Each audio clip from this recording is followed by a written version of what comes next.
Hello and welcome to the Radiate Wellness Podcast with your host, metaphysician, Reiki master, and hypnotherapist, Christy Clemens Hoffman. Each week, we will discover teachings, tips, and tools to radiate your best life ever with practitioners, authors, and luminaries to help you on your path. Wellness, joy, peace, abundance. What do you want to radiate? Welcome back to the Radiate Wellness Podcast. Today we radiate fire with Celine O'Donovan, who's the author of Gifts from the Devastation, What Cancer Taught Me About Life. Welcome, Celine. It's so nice to see you. Oh, thank you, Christy. And I'm delighted to be on your podcast today from the other side of the world. As we can tell, you're from Ireland. I am. I'm from... For anyone who knows Ireland or has heard of it, I'm from the west coast of Ireland, so right on the Atlantic Ocean. So next stop America is what we always say. You go out to the islands, the Aran Islands that people might have heard of, and then you continue on and over to New York. So I'm facing that direction literally right now as we speak in my little office. So yeah, little need the binoculars. So this book, Gifts from the Devastation. So, you know, it reminds me, as we were talking earlier, it reminds me of a book that the publishing house I used to work for put out. It was called Now That I Have Cancer, I Am Whole. And it kind of reminds me of that. So let's start with the beginning, the devastation part of it. How did you react when you discovered that you'd been diagnosed with cancer? This often surprises people when I say, but the first thing I felt when I got the news was shock and devastation. But once something in me sort of accepted it and it sort of landed in me, the next thing I felt was relief. Now, many people might find that really an odd thing to say, because I'm not diminishing how difficult it was. It was horrendously challenging, but in another way, my life finally made sense. And I'll say why that is or was, because for many years prior to my diagnosis, particularly 2 years, I was feeling very burnt out. I was feeling really without joy or fulfillment in my life. I felt like I'd lost my way. My work, everything in my life really wasn't resonating or giving me any sense of fulfillment anymore. It was like the systems that I was in. It was like it felt like some sort of prison. I don't know how to describe it better than that. And there was some part of me or a calling inside of me for something greater. And I had written that even before I was diagnosed with cancer. I knew there was something calling inside me. And even, it's an important message, I think, as well for listeners. I had many wake-up calls prior to cancer. And the last one was a car accident just a year before. And I wasn't bad. Nobody was badly physically injured, but I was really shaken up. Body, mind, spirit. I'd say I had a little breakdown mentally nearly. I couldn't focus, function, couldn't be on the phone. It was like all this static and it was really difficult. I couldn't process anything. But I was very stressed in the lead up to that. And I had known I have to change my life. I really have to change it. It was too fast. It was too stressful. It was too empty. All of those things. So I'm not saying that's the case for everyone, but that was my story. And I had felt that for quite a few years, you know. I wasn't living in a way that was right for me. Sure. So something when I got the news finally was able to just let go and say, nothing is expected of me. I can just stop. That was the biggest thing. I can stop. Okay. And I did. It took me 2 years because I had been told I looked after myself, body, mind, spirit, and I had gone to a kinesiologist and they had told me I was suffering from adrenal fatigue, which I knew because most of us probably are. I was on adrenaline for years empty, like fumes. I felt like that. And there was an imbalance in my life, of giving energy and receiving energy. I knew that there was just seemed to be one way all the time. So yeah, as odd as it might sound, if you knew my life beforehand, it made sense, because now I could add up body, mind, spirit. Yes, this is it all coming together. This is the manifestation of a life that hasn't been working. Oh my God. And the cancer is just to say, even the cancer to me is always, I see it as a suppression of my creative energy and who I am. So what happens is it grows inside, and that's what the cancer was. It was the energy turned inwards as opposed to expressing myself in life, which I didn't. Wow. Well, what type of career field were you in before? I was in marketing. I worked in the banking industry for a number of years, and then the final 10 years before cancer, I was in a university, which I loved for many years. I know often this is the case with many people. We look at each other and we appear to have it all sometimes, and people look and go, lovely job, and she's paid well, and she's a home. But I had a lot of emotional pain and trauma I hadn't processed. Right. The earliest probably being a marriage breakdown when I was very young. We have since, we're great friends now, but there was huge emotional pain because we really are soulmates. We still are. But the tragedy of that was my husband was gay, but that's a whole other story for another book. But that set me on a downward spiral, I think, of just so much pain that I think I disconnected a lot from life and the world as a way of surviving. Right. So I think that, I'm not saying that was the reason. I think it was a combination of factors of probably being quite a sensitive empath in the world. And even as a young child, I think many people, probably your listeners, you probably come across a lot of people like this, very sensitive, find our world hard to fit in. So I built, a facade and a mask, and I did my best. I'm not saying I had a bad life, but just the life it wasn't a life that really I found naturally I could fit in. It was an effort always. So that's where I feel it made sense finally, because I just knew. I remember driving to work one day just before I was diagnosed going, this cannot be it. This really cannot be it. I'm so burnt out. I don't really believe in what I'm doing anymore. There's something dying inside of me is the only way to describe it. I literally felt like I was dying inside.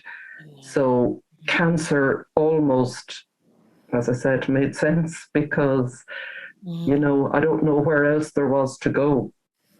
Right. And sometimes you need the time as well. Like, True. I really understand that. Sorry, just checking my battery there so that it doesn't come out. If I had got something like the car accident and gone straight back in and everything was fine, it wasn't enough. A month wasn't enough. 6 months wasn't enough. A year wasn't enough. I haven't been back in that system since, and that's 2016. Right. I've gone on a new path, and I wouldn't change a moment of it. Right. I mean, it's no harm, no foul. Celine needs time off to deal with this, and there's no guilt about it. There's no harm in taking that time off, and everyone understands. But if we were to say, my life isn't working right now, I need to figure something else out, I don't know how many people would be that accepting of it. Exactly. I remember saying that to someone. I'm sure that if I had, I know this is a very difficult, I was going to go somewhere else with that, but maybe a little bit difficult for people. It's like, I'll give an example even before, at my lowest point, I wouldn't say I ever really considered suicide, but I can say that there were many days I wished I didn't wake up. This is now after the pain of my marriage and just shoving everything down, and it just didn't seem to be getting better. And I didn't understand it, and I didn't understand how to process it. At the time, there weren't people, maybe that just was that we were living in a different world. But at the same time, we often say, if we hear a story as tragic as that, why didn't they reach out? Right. Why wouldn't somebody reach out if they're at that point? Right. That's kind of what we think. Yeah. Right. And I think because you had said even, sometimes we do need the longer break, that if you're on the treadmill at work and it's challenging and you can't always just say, I need a time out. So what I mean really when I talk about the suicide, which is, so tragic, is I remember feeling almost close to that at some point. And yet, as well as people mean, and as much as we try to support each other, it can be difficult if someone just comes. If you look like everything's fine and you come and say, look, I'm really struggling. I don't know if I can do this. It isn't always, sometimes it just isn't met in the way that we need. Nobody's fault. It's just, isn't it? I felt that. I felt I had tried to reach out at times, and yet I seemed to look like everything was fine. I was a great actor, so most people would have thought, it's not really that bad. She's okay, she's struggling, but she's okay, When you So that, yeah. When you know in your heart that I just feel like I can't go on anymore. Yeah. Exactly. So then you had this, what we would consider a devastating diagnosis, and then thought, oh well, here's a chance to get off the treadmill. There's a chance to explore what's not working. And so did you seek out treatment right away? Did you go through the whole treatment? The cancer treatment, is it? All of the, yeah. Chemo. Now I had, pardon? Oh, the chemo, the radiation. Yes, yes.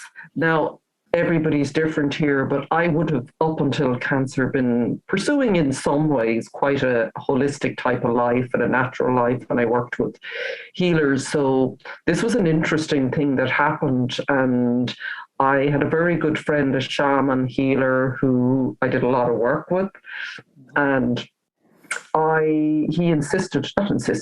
offered me to go down and visit him just when I got the news, before anything to do with treatment.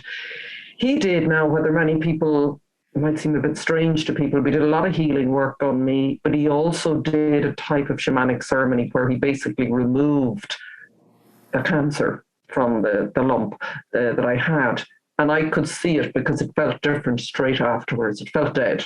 The flesh had gone from quite fleshy, And now most people in my family and people around me would say that's crazy, but I was there with them and I knew it. But at the same time, so I came away and I came back to Galway, and there I was. Here was the hospital, the doctors, the consultants saying, you need to start treatment. And there was another aspect of me like really struggling with this and really afraid and didn't know what to do.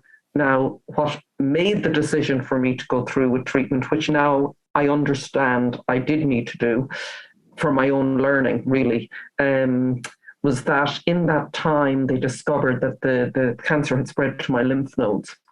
So although it wasn't far advanced, the cancer was still present in a different place. So, and they were sort of urging me. So I did go ahead, and while I was struggling with the decision, I was referred, again, we're always shown what we need, a beautiful woman, a healer, a chiropractor who lived in Ireland. And again, she works as a spiritual midwife. That's how she sees herself, and that's what she is. And I had a session with her by Zoom at the time. She was in India. And I said to her, I'm really struggling here. I'm not sure. I want to make the choice that's for my highest self wants for me, but I'm so in the stress of, what to do. I can't even hear myself.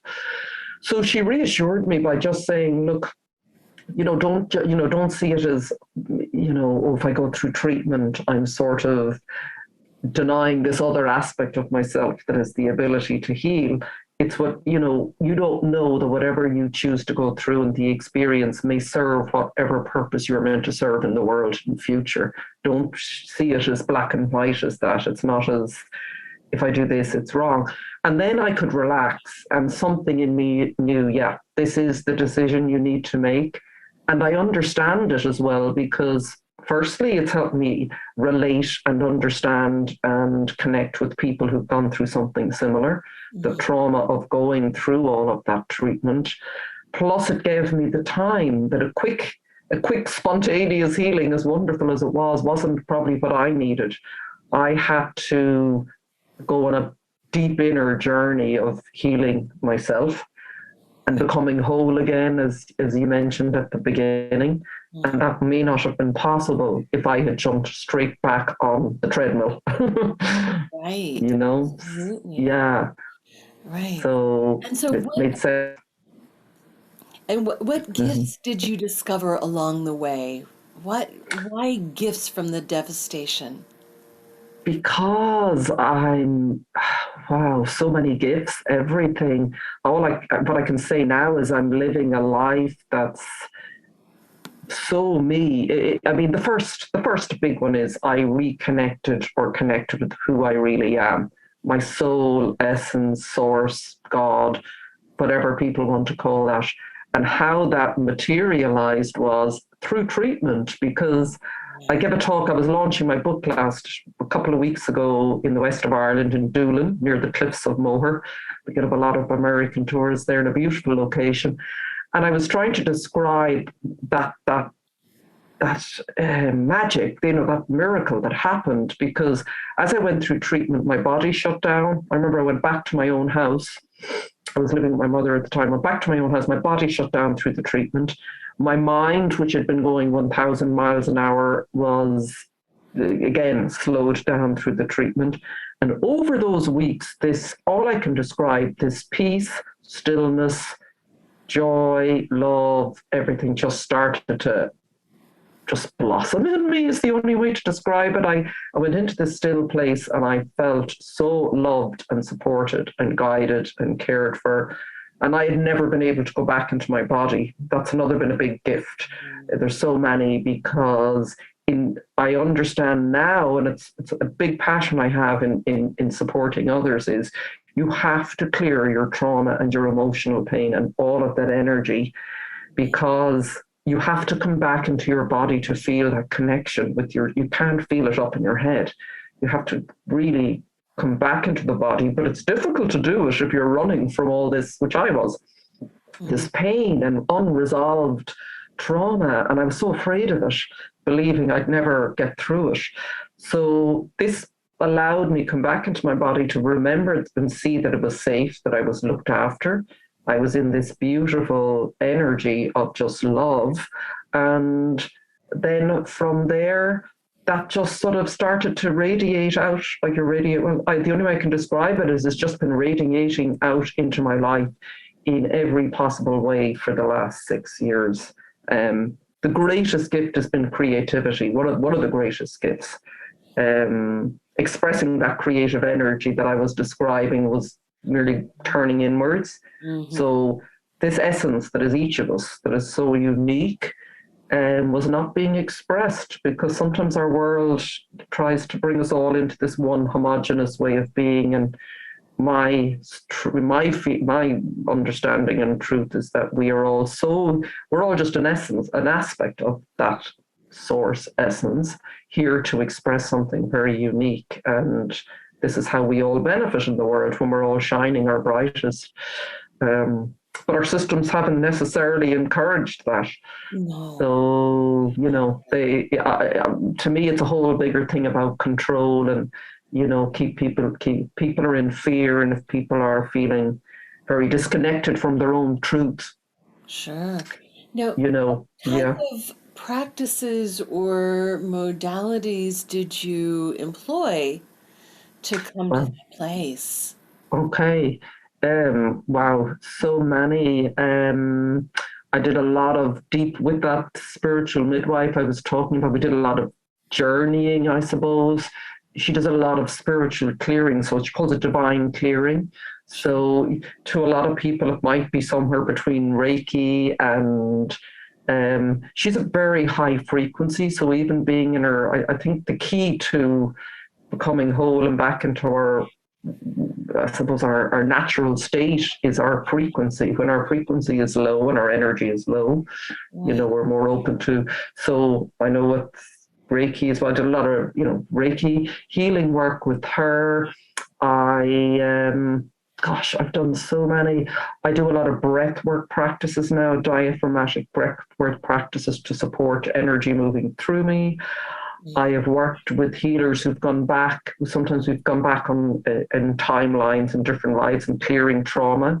I've worked with a lady in the States around trauma locks, releasing trauma locks, that something may happen in our life and emotionally we get frozen there in that aspect. And that energy sits within us. So I've done a lot of work on clearing, that energy. Like, it's really, I can feel it. Like, life is energy in motion, our life force. It's like nature. Everything's moving. But as humans, we often, we don't know necessarily, we're a little bit afraid and we don't know how to move with it. So we get stuck. We resist something that's coming up and it's painful. So we shove it down. But then all we do is get stuck in that pain. I'm stuck in pain for years, and you didn't have to be that. Well, it did have to be that way for me. But so I do a lot of, I still do a lot of like keeping the energy moving, a lot of meditation. I've done a lot of, I trained in sound healing. So I've got lovely Tibetan bowls with very high frequencies that I play. I get out in nature a lot. So everything really. And I also went to a kinesiologist, I think I was saying, who helped me identify where I'm a big fan of. I don't know if you've heard the book Power versus Force by David Hawkins. So again, it's about, how he does the scale of consciousness, all to do with energy and vibration. So if we're down in low vibrations of like guilt and anger and all that, they're the energies of where disease or illness lies. And the higher your vibration, you're into joy, you're into love, you're into all of those lovely vibrations. So it's very important that we do the things that increase our own vibration. Did you know that Radiate Wellness is more than just a podcast? That's right. We're also a comprehensive, holistic wellness practice. Find out about our services, practitioners, and upcoming events at radiatewellnesscommunity.com. While you're there, visit our podcast page to read more about our great guests and even donate to the podcast. If you like our podcast, you can help in other ways as well, like subscribe or follow us wherever you're listening right now. Tell a friend, a family member, or a coworker about the great content you find here. And if you wouldn't mind, please give us a thumbs up, a 5-star rating, or a positive review. Sounds like a small thing, but it really helps. You might like to know about our Facebook communities while we're at it. We have a free community, the Radiate Wellness Community, on Facebook for news and great free content. Our subscribers group is Radiate You, as in the letter U, but also, well, you. There you'll find curated replays of past classes, guest interviews, and more. And now, back to our podcast and back to our guest. And another very simple thing was I became very clear on, and I have no guilt about this anymore, I did at the time, being only around people and things and situations and everything that raised me up. Anything, I had quite a few unhealthy relationships. I knew nothing about boundaries, very basic, not basic, but I allowed a lot of things in my life that were not good for me. And so that's been a big part of that too. I have no guilt, let's say, about saying, no, this situation or person or relationship is not working for me anymore. I wouldn't miss. But I think what happens is you gradually increase your own vibration. Those sort of things fall away in a way. Right. Don't they? Very naturally. Exactly. You don't have to. I used to think I'll have to go out saying things to people, but you don't. No, it's kind of like, well, whatever happened to so-and-so? I haven't. Exactly. Right. Yeah, exactly. That's it. Mm-hmm. And so how do you feel your life is now? What changes have you experienced?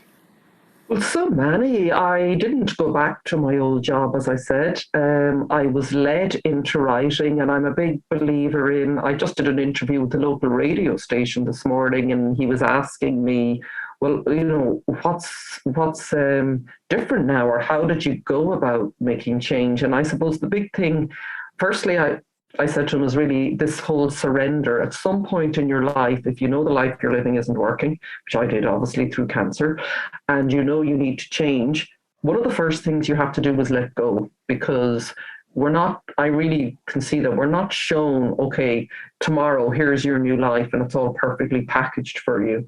You have to go on a journey with it. And I was guided every step. I call it the Breadcrumb Trail. Once you take the first step and you say, yeah, I'm ready. I don't know what's ahead. I'm going to take this leap of faith. All I know is, and I'm going to follow my guidance, and I'm going to tune in, and I'm follow my heart and follow my passion and my intuition. And straight away, within about a few weeks, maybe months, when I was getting better, a person I hadn't seen, no accident, in about 20 years, showed up and mentioned a course called The Artist's Way by Julia Cameron. Yes. You heard of it? Yes. Yeah. The publishing company published that too, that I used to work for. Oh, wow. Yeah. Well, yeah. So this lady had trained in, giving workshops on it. And I was like, I'm not an artist. This isn't for me. And no, it's not about that. But getting in touch with your creativity, and it's a spiritual approach to your getting in tune with yourself and your creativity. So it was perfect. It was a beautiful group of women who met in her house by the sea every week, very gentle, very supportive, just exploring lots of different things, doing different exercises. And after a number of weeks, she'd been an old school teacher of mine. I hadn't seen her in years. She's a beautiful lady. And she had just retired and gone into this work. And she said, one day we had coffee, and she said, I still wasn't back at work because I was severe fatigue, which happened for a reason to stop me from going back 100 miles an hour again on the treadmill. Mm-hmm. So she said, you're talking a lot about what you're learning from this and how it's changed you for the better. And would you think of writing something down? And I said, no, I never thought of that. And I really feel this in life now. Often other people have the key to the next stage of our life that we maybe cannot access ourselves, and we need someone else just to unlock it. So I went home, got out my laptop, and that was, I could say the rest is history. I sat down and I just typed for 6 months and got everything down. And that led me on a path of publishing a different book first, then this book. And this is sort of the world and life. And then I trained as a life coach. So yeah, but it's a step by step. I'm a big believer. I say this to everyone: you will be held once you tune into that part of yourself and you honor your truth and your fire, as we talked about. Your truth will get louder. It'll get brighter. It'll get stronger in you. It needs time. It sort of I sort of say it radiates out, like you say, or it just starts to. A beautiful spiritual teacher I listened to once, and he talks about burning away everything that you are not. And that's what it feels like. It's not that this aspect of us hasn't been there. It's been covered by all the limiting beliefs and conditioning and trauma and all of the stuff that human life gathers. But it's like burning that away. And then you radiate out and I can feel that getting, the more I say yes to it, the stronger it gets. You're fanning the flames. It's beautiful. Isn't it? It's like Rumi, the beautiful Persian poet, said, always seek those who fan your flames in life. And it is that. Everybody has this fire that wants to radiate out, but we need help. We need help, don't we? Well, sometimes we need to have a devastating diagnosis in order to recover that. Yeah. Slowly. Yeah. Because it's not something, I mean, maybe it can be, but I haven't met too many people who find this wholeness within themselves without some sort of trauma or challenge, because it's like we need the disruptions. It's like something going along. It needs to be disrupted before you can find something new. Like it's very difficult to derail something that's going along, even if it's not maybe for functioning in the best way, but it's functioning and it's going along. It's quite difficult to make the decision, I'm just going to derail all of this and start. I admire people who do, but it wasn't possible for me. It's amazing how once we know things are not working, that you cannot go on like that. It's amazing how the universe will kick you out of the nest. For sure. We don't make room for that growth. The universe is going to say, okay, no, you're doing this anyway. And so this happened to me with when my marriage came to an abrupt halt. And again, when I got laid off from my corporate job. And it's the universe just saying, no, seriously, you need to cut all these things out of your life, right? And move forward in a new way.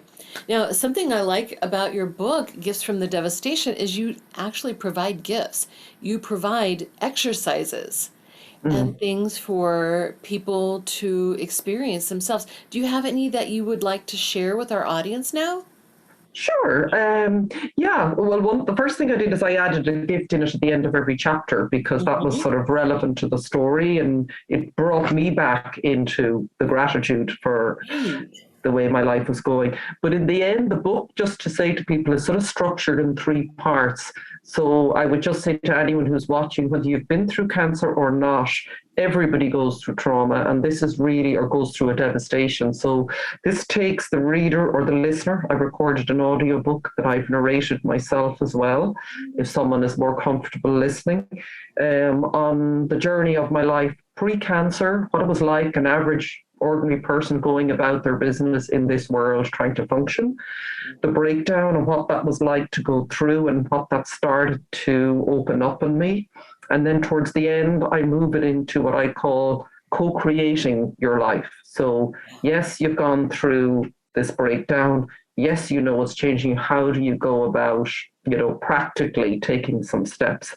So what I developed is a tool I call the Inside Out Living Indicator. So basically it's, everything as we know is inside, and that can sound a little bit maybe abstract for some people if you're not used to sort of coming back into your body and who you are. So I basically map out 10 aspects that I see that are key, that we as human beings have influence and control over. We don't have control over the outer world, but we can influence the things that make change, that, we are creators. That's ultimately what I came to the understanding of. I am a creator. I create through my imagination, my thoughts, my feelings, my words, my actions, my energy, and I'm definitely proof of that because I have created a different life. So I map that out for people. So I hope, and I ask lots of questions and I give lots of suggestions. The book is not intended to be, I guess I say, one size fits all. All I am trying to do here is share a perspective and a story of mine. And I hope that will just maybe trigger or guide people into their own reflection on their own life and maybe how they might make change if that's what they want to do. Oh, absolutely. Wonderful. So yes, the book is full of these exercises and gifts that you share after each chapter, including the Inside Out living. Yeah. So useful. So what would you tell somebody who has just maybe recently been given a diagnosis that's very difficult or gone through just as a loss, something that's disrupting? It's going to be different for each of us, but I think the first thing is you have to allow yourself feel it. You have to honor the pain, the whatever it is you're feeling. I happen to say it sort of made sense and was a relief after a while. But in the initial devastating shock, I to be honest, I don't feel, and I think most people who've gone through something very shocking will probably not remember it in hindsight because you sort of go into an autopilot. It's like a survival mode. Yeah. So I think you have to allow yourself whatever time or space you need to just sort of start processing what's going on, and be very gentle with yourself. to reach out. I mean, I wasn't shy about getting help. And from day one, there was a cancer support center near us. I went straight to them. I went straight to the spiritual healer. I went straight to a GP who I knew was a herbalist. I spoke to people who I knew would be, could be there for me. And again, I would say to anyone, whatever you're going through, another thing that surprised me was, no disrespect to people, but the people often you think will be there for you sometimes aren't able. And often the people you least expect end up being a rock. I had one particular lady in my life. She wasn't family. She was a colleague through work. And she literally she was just there. She was just there. She never, over extended herself into me, on my life, but she was always there. So I think you have to give yourself, the time and the space, and as I said, you need to find the right people. Really important, because we all resonate with different people. I needed people who could hear me and understand, if I needed to cry or I just needed to get angry, and I needed quiet. I'd say don't be afraid of, in any trauma like a cancer or something, if you're of the view like I am that everything's connected and mind, body, spirit, everything, you will be looked after. This greatest breakdown, as tragic and difficult as it is, it really it is always trying to break open something in you, something greater. And yes, there's pain. And I did an interview with the wonderful guy in the States last week with the podcast Grief to Growth. And he talked about not wasting your pain. He had gone through a very traumatic experience, losing his daughter suddenly at the age of 15, no warning. And he's since gone on to dedicate his life to helping others, as he says, not waste your pain. You have to honor it. You have to be in it, but you don't want to get lost in it, and that it serves no purpose at all. Even if you can't understand why something is happening now, you will at some point. You will when the time is right. So, yeah, I would just say to hold on to that, even at the times that you feel you can't go on. Right. Yeah, it's very personal, isn't it? It's very. I don't want to sound very casual or as if it's easy. It's not. It's not easy. It's very, isn't it? It's any sort of, like you said, a marriage breakdown, losing your job. But how did you feel like in that? What would you say was how you managed to what was key in helping you move forward from it? Support. I had lots of support from so many people around the world. Wow. Amazing. Wow. And truly believed that things work out in the end. If they don't, then it's not the end. Very good. That's true. That's brilliant. Yeah. And there's always a choice, isn't there? Like, I think we're led to believe, well, I always lived nearly as if, not a victim. I was very conscious of I didn't want to be a victim. And that's why I sort of said that in the book. There is always a choice, as hard as there is, isn't there? Even if it's a choice to go, like you said there, I don't believe this is the end, or, things will work out, or whatever. There's a choice somewhere. It's at such a deep level. I knew I'd nearly made the choice before cancer. Something me had made the choice. This is not going on anymore. This is not happening anymore. I will die. I really believe there is a huge cost to suppressing the human spirit. So if we can look on, I'd say to anyone, if you can look on every challenge that comes your way as trying to help you express the spirit and the unique, amazing being that you are in the world, that's all it wants, that's isn't it? That's our part. That's how I see our the reason we're here, to experience and express, this this absolutely fabulous essence that is us. And all that life is doing is saying, hey, you're gone off track down a cul-de-sac. We need to get you back on track. And sometimes we don't listen, and we need more than a few nudges. We need something major, isn't it? But it's all, I can say that I am living, I will say that to anyone, I am 1000% proof that life is always trying to get you back on track, always. And I haven't met one person who would say otherwise, unless they've got very lost in it, which I understand. But anyone who's come through and been able to process and come out the other end of something challenging will always nearly say, like you said there, it doesn't mean the human experience doesn't have its challenges, but what do you do? We can either choose to, think that this is happening to me, or you can think that this is happening for me. That's exactly the point. And that's what I was saying in the book. Yeah, I knew at every moment, and it's the way I live my life now. Even if I react to something I don't like, very quickly I'll go back and go, okay, what if this was happening for me? What would I do? How would I view it? What would I do differently? Yeah, and I do it now with everything, even, it could be a small thing. It could be I was meant to have an interview with someone and they cancel it, and I might get annoyed. And I go, no, I absolutely, I don't even have to work at that. I just go, that obviously wasn't meant to happen. Maybe in terms of where they're at or where I'm at or what might have happened if we did at the interview or... Mm-hmm. And it makes life, doesn't it? I just find life has become very simple for me. There's quite simple, I think the laws of the universe or the way, there's quite a simple recipe for living life. It doesn't mean it's always easy, but it's actually quite simple. Right. You just honor your truths, really radiate out your truth and your fire and let go of everything that doesn't serve that. And the third thing, which I didn't get around to saying, is be of service. Be of service. That's why we're here.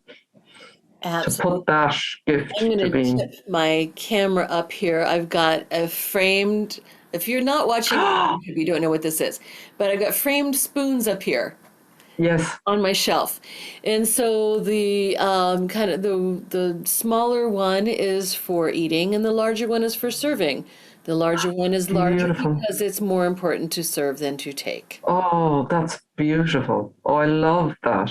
And I love the picture of Dolores Cannon. Oh, you recognize her. Oh, I do. And you do the quantum healing. I do. Oh, I'm fantastic. a quantum hypnosis practitioner.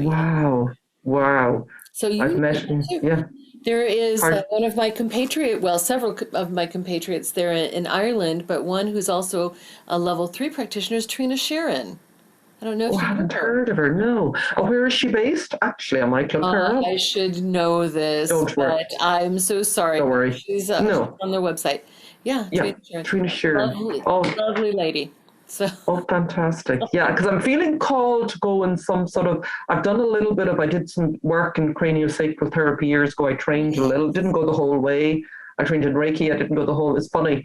Something was stopping or blocking me at the time, but It's the right time. Yeah, and I was obviously meant to go on and write, and that is a big calling still for me, but I do feel, that's nothing by accident. I will put you in touch. So, excuse me, Celine, it's been so wonderful talking with you about your book. I hope that it all just continues to go super well. Now, do you have a website where we can find out more about what you've got going on? Sure, I do. It's CelineO'Donovan.com. So it's www.CelineOdonovan. I don't know if I sent to you or if it helps. I have a link tree, but I mean, most of it's on the website. It's just, I have a mailing list of people who want to get and, connect up with me. Wonderful. I have a link to the audiobook. I have a link to the print book. And so send me the link tree and we can put that in the show notes as well. But that'd be definitely fantastic. Put your link to your website in the show notes. And I would urge anybody to get in touch with you and find out more about your journey and what you've got going on, and to get a copy of the book, because it's delightfully written, very down to earth, very personal, and I love that type of narrative. Very easy to read. So thank you so much, Celine. It's been lovely talking with you today. You too. Thank you so much, Christy. I appreciate it.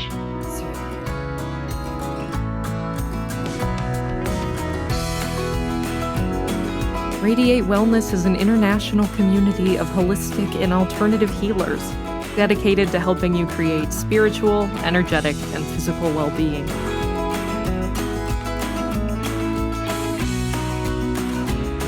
To learn more about our practitioners, services, classes, and events, or to schedule an appointment, visit us at radiatewellnesscommunity.com.